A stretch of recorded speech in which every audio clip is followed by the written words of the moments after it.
So, a very warm welcome to our esteemed guest of today, Ms. Bhavya Dhawan, and our viewers. So, Bhavya is a clinical psychologist and a clinical hypnotherapist, a Reiki master, and access bar practitioner. Although from being a financial background, she had a calling to contribute in some way to the society. This is not a mere profession for her, but she genuinely enjoys the process of therapy and wishes to transform the consciousness of the people by helping them understand their mind, body, and soul. So, hi Bhavya, how are you? I am very good. Thank you very much. I hope you're doing well too. Sure. So, without any further ado, let's start with the discussion. So, Bhavya, how do you feel one could best motivate themselves? Can you repeat the question? How do you feel one could best motivate themselves? Best motivate themselves. Uh, I would say by understanding their thought. For me, especially from my own experience, I have seen that whenever I have understood and acknowledged what I truly feel. So, for example, instead of saying that, oh, I feel very confident today, but on days when I don't feel confident and when I acknowledge the difference that, okay, today I'm not feeling good, that motivates me because that makes me happy that at least I am not escaping. Because for me, when you escape from what you truly feel, that pulls you down very strongly. So, for all the people out there who are doing any kind of therapy work, healing work, you will see that they will always promote the thinking where they are able to understand their thought, understand their emotion instead of running away from them. So, when I understand that, I feel that is the very helpful way to get motivated for anybody. So that I think everyone could relate to that. So next we have is what makes one connect with their inner self. Okay. So to complete one more point from the last question, that even when we are reading books or when we are watching good content, yes, that definitely motivates, no doubt about that. But after reading that, are you in application of what you read, what you watched? And when somebody is in application of that, it means that they are aware about themselves. And leading back to what I said in the start, and that self awareness leads to a lot of motivation, because when you are clear about your own self, nobody else can confuse you with their perception about you. And for your next question, that about inner self, can you repeat that question? How can one connect to their inner self? Connecting to the inner self. For me, the most important way of connecting to the inner self has been by uh, reading. Again, I know that's a very common answer that you would get, but for me, when I read, I think each book opens to thousands of perceptions. Most of us, when we are struggling with our inner self, it mostly happens because we are locked in singular perception. Okay, this is what I know, this is what I see, this is what I understand.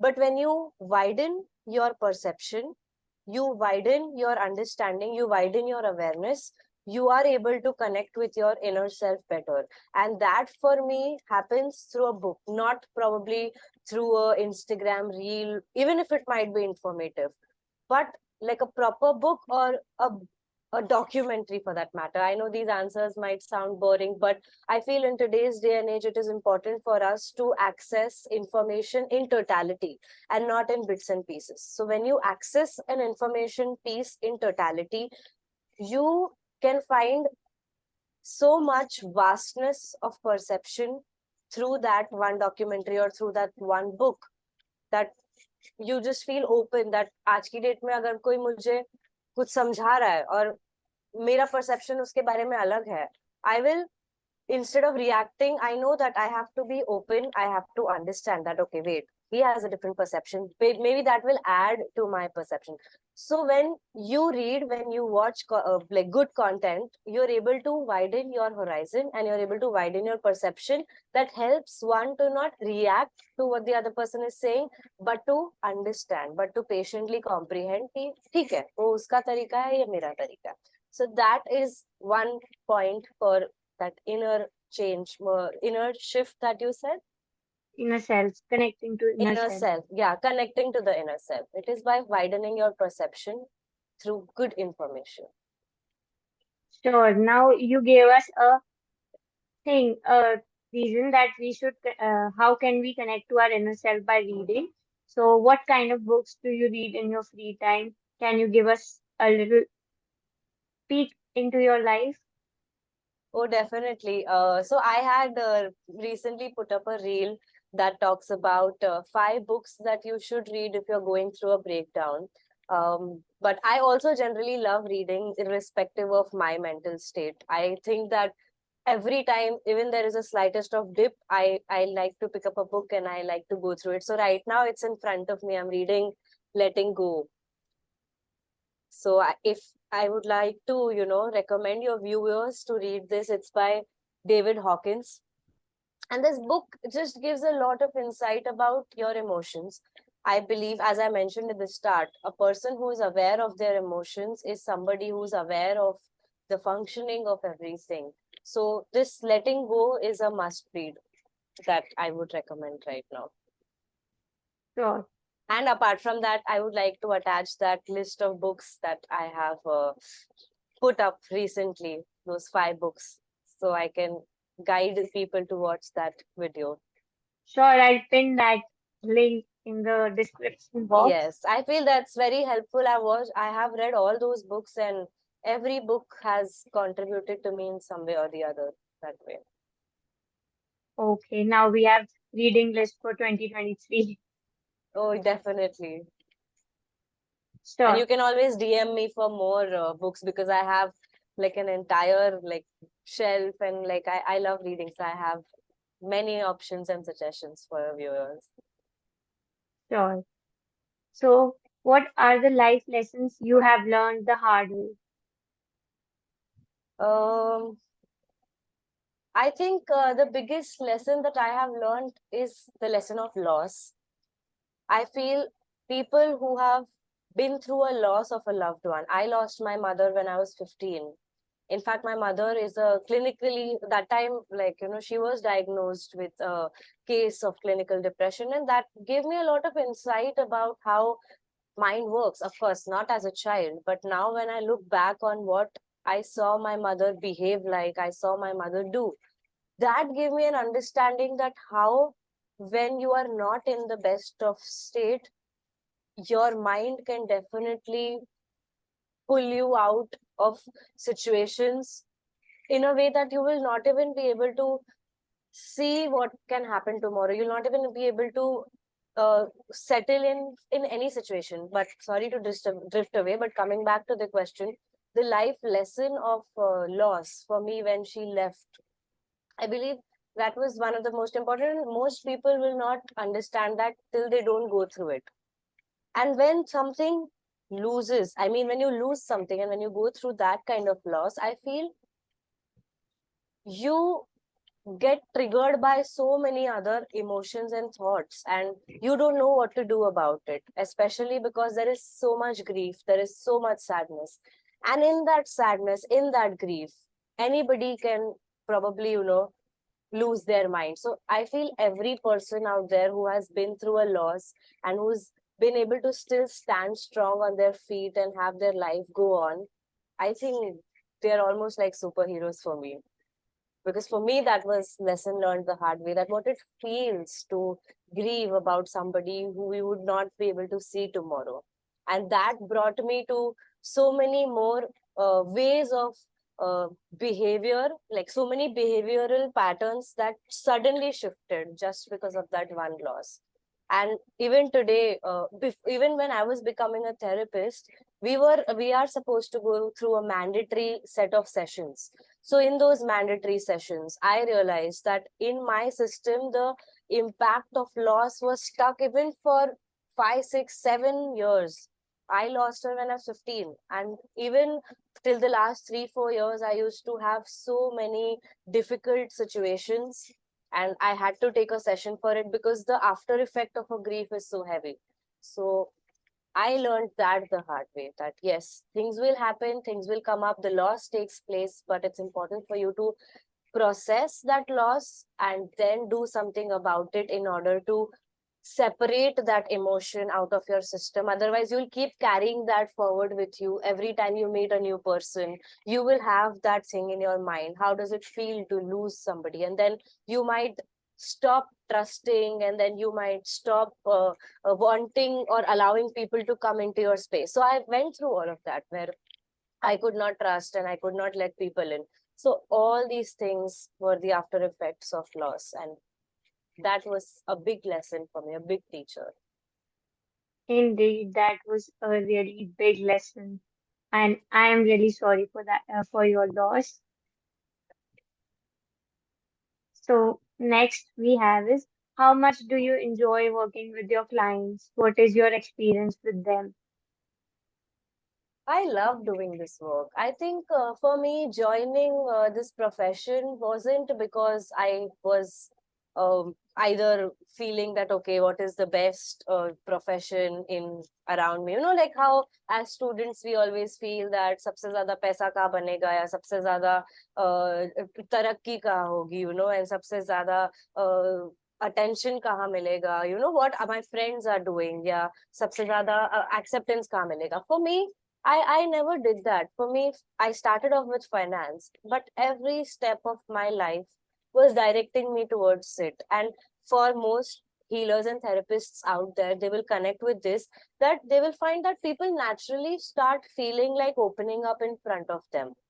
Naturally, people would just want to tell you their things, tell you their thoughts that they've not shared with anybody. So that was happening too often with me. So I realized that somewhere I need to get trained, because I can give those tools forward to my clients. And when I started that, when I started learning, when I started taking up clients, the entire process from learning to even taking clients has been thoroughly fun for me. It was nothing but fun. Fun because I could see what change it does to the people that I'm forwarding this guidance to, the people that I am taking up as clients. Not only that, but also how it affects me as a person. Because every time, I'm sorry, every time when I pick up a client, something new comes up, and that gets me into thinking about how I see life. And that brings a lot of perspective and change to me, that, okay, this is, you know, probably a rape survivor for that matter. I do not even know how that feels, you know. So that gives me a perspective, and that brings me to a state of gratitude. And that makes me uh, that gives me the space to make sure that I work so much on myself as well, so that I can deliver the best of tools to such clients, you know, who have so much faith in me. So that is like a bonus for me, that not only am I able to contribute to other people's lives, but other people are contributing to my lives, because they remind me to keep working on my mental state. Sure. So, what is materialism in your opinion, and what is your opinion about people finding happiness and running behind a materialistic lifestyle? Oh, I feel there has to be the concept of balance there, you know, because look, we all need money. Okay, we cannot we can't say that, okay, humko sab moh maya chhod ke, you know, we have to just think about other things, and we just have to start meditating and stop thinking about money. Definitely, I don't propagate that. I believe people who are even doing if 9 to 5, if that brings you joy, do it. But the balance comes here is when the only sole purpose of your life becomes money and material. Because every day, if you're waking up with the stress that, okay, I don't have the car that I saw my friend having, or I don't have the amount of money that I saw somebody having on Instagram. I keep saying Instagram because I feel Instagram is shaping everybody's lives so much. So if we keep seeing that and then all we are thinking about is money, where is the quotient of us living in that moment, enjoying that, enjoying that event, right? And you can ask anybody that, any motivational speaker or anybody who is trying to spread some kind of awareness, they would talk about living in the moment. They would talk about when you're experiencing that event, you are enjoying it. You take a vacation, you go out. But if you are going on a vacation, you're going out and you're thinking that, oh my God, I have to go back home and I have to, finish those tasks and I have to finish my whatever, you are not enjoying what you have. So what are you doing with all that money? If you don't have a sense of peace, if you don't have a sense of presence. So, which is why it is important that yes, you have the money, you work for the money, you have all the material goals that you want, but are you also making sure that you are having a good focus on the experience of love, the experience where you are able to be with your friends, your family, and having that joy? Because बोलते हैं ना कि आप इतना पैसा कमा के अगर टॉप पे जाओगे और वहां पे आपके साथ वो जॉय शेयर करने के लिए कोई नहीं है, तो आप किसके साथ शेयर करेंगे? आप क्या करेंगे उतने पैसों का?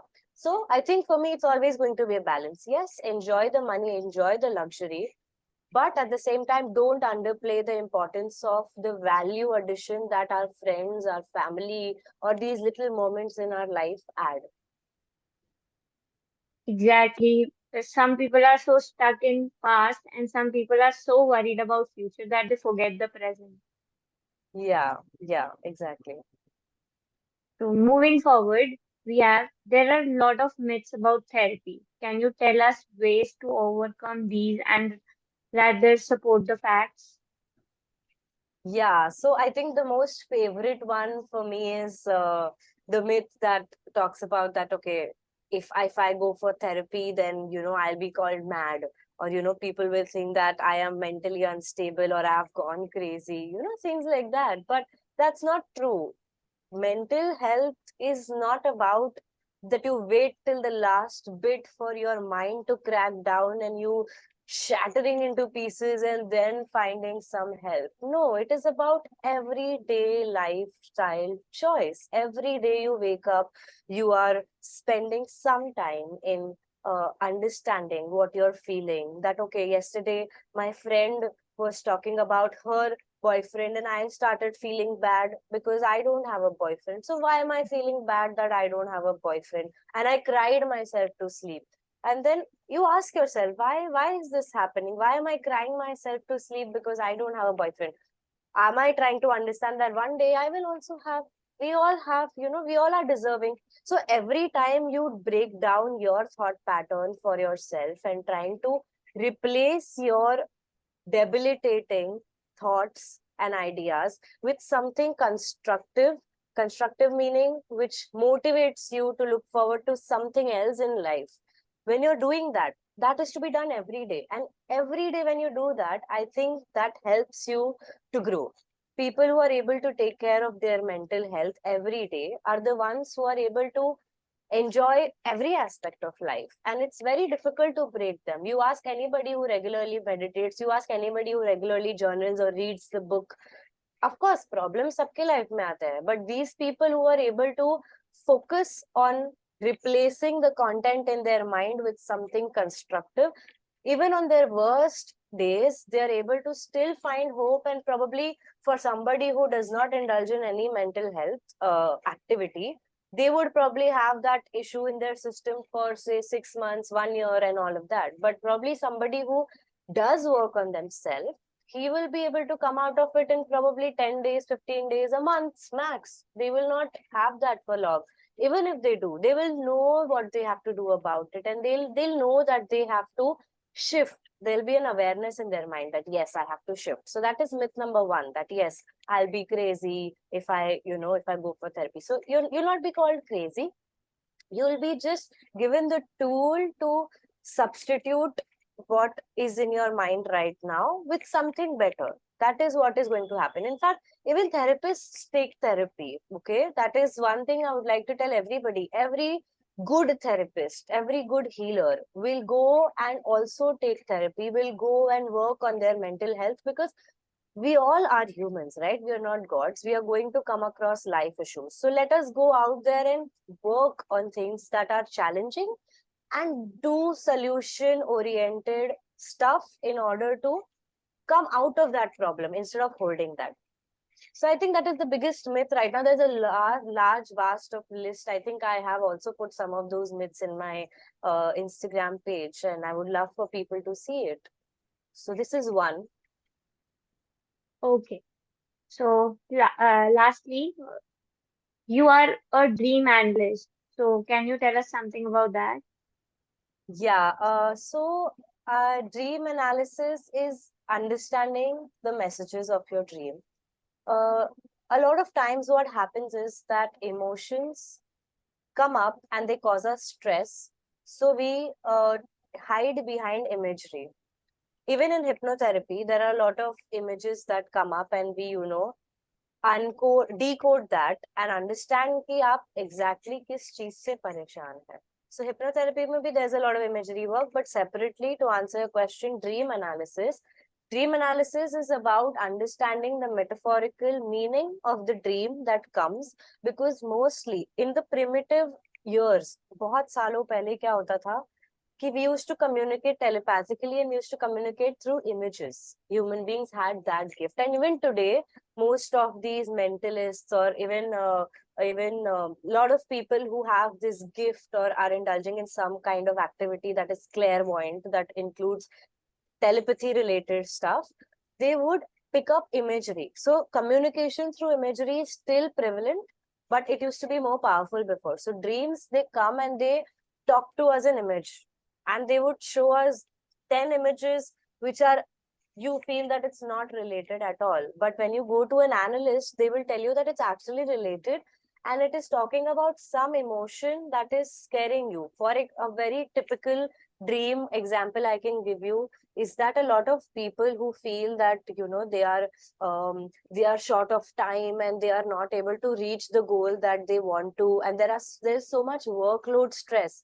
They might be 30, 35, but they might get dreams of them giving an exam, not finishing it, trying to give an exam and failing in it. So that is a very typical famous example of such kind of dream. So यहाँ पे बात exam की हो रही है dream में, but the person in the real life is not giving exams, but the exam in the dream is showing that just like you used to feel stressed as a child when you would not be able to, वो stress होता है ना कि हम paper लिख नहीं पाएंगे. Similarly, as an adult, you might feel stressful about कि shit मेरा काम खत्म नहीं होगा, मेरी डेडलाइन आ जाएगी और मैं खत्म नहीं कर पाऊंगा, या मेरे को डेडलाइन आएगी खत्म नहीं करूंगा, बॉस चिल्लाएगा और मैं फायर हो जाऊंगा. So the dream might be that you're writing the exam, time gets over and you fail, you know. So that is the vastness of dream analysis, that it tells us कि आपको ये emotion चल रहा है आपके अंदर, आप इसको प्लीज एक्नॉलेज करिए, बिकॉज आप इसको अगर ज्यादा टाइम तक सप्रेस करके रखेंगे, देन आगे जाके it will burst out and it will overspill on something else which is not even related, like how we are fighting with our boss, but we'd come back home and fight on our, yell at our wife or whatever, for example. So similarly, to avoid that accumulation of emotions and spilling it over on somebody else which is totally unrelated, or something else which is totally unrelated, we make sure that we address, acknowledge that emotion, and we bring it on the surface and we deal with it, we heal it. This is what trauma, healing your trauma means, that there was an impact in the past, you bring it on the surface in the present and heal it, close it, so that you do not continue to affect other future events in your life. So dream definitely helps with that, and I majorly use hypnotherapy, and dream is an add-on tool that I use. Okay, that was something new that I also and some of our viewers also got to know. So, before we end this beautiful conversation, can you give us some tips to avoid by in our life to stay positive and happy? um, to start with, don't try to stay positive and happy. Okay, that is sounding contradicting, I know, but do not force yourself to stay positive and happy, because what that brings us is that every time we have the slightest of inconvenience, कि किसी ने कुछ बोल दिया, कुछ देख लिया, upset हो गए, कुछ कर नहीं पाए, सुबह जल्दी नहीं उठे, you know, there are people that will come to me कि I'm not able to follow my schedule and I feel miserable.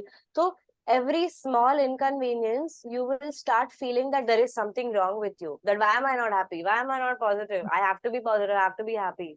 So you know that constant rut ki no, I can't feel sadness, I can't feel anger, I can't feel sorrow. Even a lot of spiritual practitioners sometimes get into this is called this is, you know, they would try to force themselves that okay, I'm a spiritual person, so I have to make sure that I'm constantly positive. No, we cannot be constantly positive, because there's a spectrum of emotions that we human beings are going to feel, because that is the nature of our as humans, right? We have so many vast emotions. But if you want to stay focused, or if you want to better at dealing life, you want to better at uh, moving forward in life, I would say a technique that I follow is zoom out. Zoom out as in, when you are in a situation and there is something very bad that has happened to you, don't label yourself with that emotion. Don't feel that I am sad, because when you add anything after I am, you become that label, right? I will say I am ugly, and then when you constantly call your body I am ugly, I am ugly, your body might start feeling sick, and then you will start feeling like, you know, you might have some issues, some psychosomatic things, like, you know, like some psychosomatic means when your mind creates issues on your body. So all that will happen. But when you say I am happy, that is some affirmation you can use. One, apart from that, instead of saying I am sad, say I am feeling sad today. It is a feeling that I feel today because I have experienced something. So this is like an inner dialogue that I recommend even my clients to go through, that today I feel very anxious, I am feeling anxious. That is the right way to say it. I am anxious will just keep you in that label. So next time, when you want to feel better or come out of your situation, tell yourself, I am feeling this anxiety. And why am I feeling this anxiety? And go and try to ask yourself the cause, because you are your biggest solution creator. Okay. That is like all human beings can do it. Ask yourself, why am I feeling this? And what I personally do whenever something brings me anxiety or sadness, I will put it down. I will make a list. Okay, these are the things that I'm feeling upset about, these are the things I'm feeling anxious about. Then I will get into an inner dialogue कि क्यों feel हो रहा है मुझे, and why am I feeling this. Okay, probably उसने मुझे ये बोला, फिर उसने मेरे को कभी कभी होता है ना, the person is like कि oh, so today your dress is nice, huh, and whatever, like they would try to, there is an undertone that we sense. So ask yourself, why are we sensing an undertone. वो क्या कहना चाहती है, ठीक है यार, शायद उसके पास अच्छी ड्रेस नहीं होगी, इसलिए शायद वो मेरी ड्रेस को देख के थोड़ा सा जेलस फील कर रही है. Shifting that, what we call as stepping into other person's shoe, shifting your awareness कि अभी उसको शायद इसलिए लग रहा है, but let me not get affected, क्योंकि मैं I will focus on what I am good at, I will focus on what my state of mind is, and then just letting yourself to feel that emotion. If sad हो रहा है ना, feel करो, उस आधे घंटे के लिए feel करो, feel it. And now, okay, let me work it out, let me get out of it, because it's a feeling, even I'm a human, get out of it. What is the solution? And the minute you start thinking of the solution, you're automatically thinking positive. Now you are not forcing yourself to think positive. You are automatically thinking positive because you're thinking of solution when you are having that inner dialogue. So don't try to force yourself to be positive. Feel all emotions, experience all emotions. But when something is too deeply pulling you down, either talk to a friend, talk to a family member, or of course go to a therapist. And if you are somebody who can go through that inner dialogue, then ask yourself कि मेरे को क्यों हो रहा है, अब इसका solution क्या है. प्रॉब्लम तो आ गई, सोल्यूशन ओरिएंटेड मेरे को रहना है. And once you start thinking of solution, you are automatically substituting all those thoughts of anger, irritation, and disturbance and all of that, because now your mind is shifted to a solution. So this is what you can do to feel going in life. Instead of being positive, I would say let us start calling it how can I start being solution oriented. Okay, that was Okay. a real good conversation with you, Bhavya. Thank you a lot for giving us your precious time. I hope you enjoyed because I enjoyed myself and learned a lot of new things. So thank I you for your definitely precious enjoyed time. myself. Thank you for your precious time. Bye. Thank you. Bye. Take care.